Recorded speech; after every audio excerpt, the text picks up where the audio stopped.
বিসমিল্লাহির রহমানির রহিম। হযরত ওমর রাদিয়াল্লাহু আনহু বর্ণনা করেন, রাসূলুল্লাহ সাল্লাল্লাহু আলাইহি সাল্লাম কিছু মাল বণ্টন করলেন। আমি বললাম, ইয়া রাসূলুল্লাহ, এদের অপেক্ষা তো তাদের অধিকারী অধিক ছিল যাদের দেওয়া হয়নি। তিনি বললেন, তারা আমাকে ইখতিয়ার দিয়েছে, তারা আমার নিকট অবাধ্যতার সাথে চাইবে, তাই আমি তাদের বেশি দিয়েছি। নতুবা তারা আমাকে কৃপণ বলবে, অথচ আমি তো কৃপণ নই। মুসলিম শরীফ। হযরত জুবাইর ইবনে মুতঈম রাদিয়াল্লাহু আনহু থেকে বর্ণিত, তিনি বলেন, তিনি হুনাইনের যুদ্ধ থেকে ফেরার পথে নবী করিম সাল্লাল্লাহু আলাইহি ওয়াসাল্লামের সাথে পথ চলছিলেন। পথে তিনি রাসূলুল্লাহ সাল্লাল্লাহু আলাইহি ওয়াসাল্লাম কিছু সংখ্যক মরুচারী বেদুইনের সম্মুখীন হলেন। তারা তার কাছে কিছু চাইতে থাকে, এমনকি তারা তাকে সামুরা নামক বাবলা একটি গাছের কাছে আশ্রয় নিতে বাধ্য করেছিল। এই সময় তারা তার চাদরখানাও গাছের কাঁটার সাথে আটকে যায়। নবী করিম সাল্লাল্লাহু আলাইহি ওয়াসাল্লাম দাঁড়িয়ে বললেন, তোমরা আমাকে আমার চাদর দিয়ে দাও। আমার নিকট যদি এই কাঁটাওয়ালা গাছের কাঁটা পরিমাণ উটও থাকতো, তাহলে আমি তা সবই তোমাদের মধ্যে বণ্টন করে দিতাম। এরপর তোমরা আমাকে কৃপণ, মিথ্যাবাদী ও ভীরু পেতে না। বুখারী।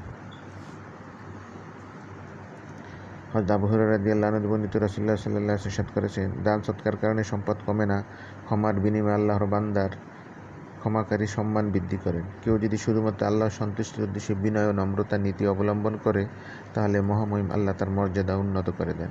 মুসলিম ও তিরমিজি।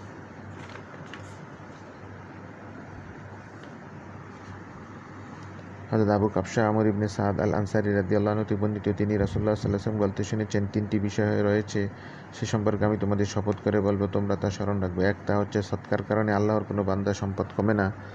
দুই, এমন কোনো মজলুম নেই যে অত্যাচারের কারণে ধৈর্য ধারণ করেছে অথচ আল্লাহ তার সম্মান বৃদ্ধি করে দেননি। তিন, কোনো বান্দা ভিক্ষার পথ অবলম্বন করলে আল্লাহ তার জন্য দারিদ্র্যের পথ খুলে দেন। অথবা রাসূলুল্লাহ সাল্লাল্লাহু আলাইহি ওয়াসাল্লাম অনুরূপী কথাই বলেছেন। আর একটি কথা আমি তোমাদের বলেছি, তোমরা তা স্মরণ রাখবে। তিনি বলেন, পৃথিবীর 4 ধরনের লোকের জন্য এক, বান্দাকে আল্লাহ সম্পদ ও ইলম দান করেছেন, সেগুলোর মধ্যে তার পালনকর্তাকে ভয় করে, এগুলোর সাহায্যে আত্মীয়তার বন্ধনকে রক্ষা করে, আর সে জানে যে তার এ সম্পদ আল্লাহর অধিকার রয়েছে। এ ব্যক্তি সর্বোত্তম মর্যাদার অধিকারী।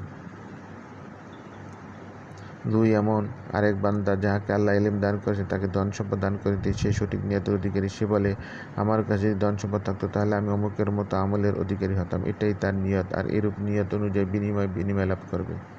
এরা দুজনই সব দিক থেকে সমান। তিন, আরেক বান্দা যাকে আল্লাহ ধন সম্পদ দিয়েছেন কিন্তু দ্বীনি ইলম দান করেনি, সে পাগলের মতো যথেষ্ট সম্পদ ব্যয় করে, এরপর তার পালনকর্তাকে ভয় করে না এবং তার মাধ্যমে আত্মীয়তার বন্ধন রক্ষা করে, এতে সে আল্লাহর অধিকার রয়েছে তাও সে জানে না।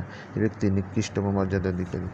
চার, আরেক বান্দা তাকে আল্লাহ সম্পদ ও ইলম কোনোটি দান করেনি, সে বলে, আমাকে যদি আল্লাহ সম্পদ দান করতো, তাহলে আমি অমুকের মতো আমলকারী হতাম। এটাই তার নিয়ত। অতএব তাদের উভয়ের গুনাহর বোঝাও সমান। তিরমিজি, আবু দাউদ।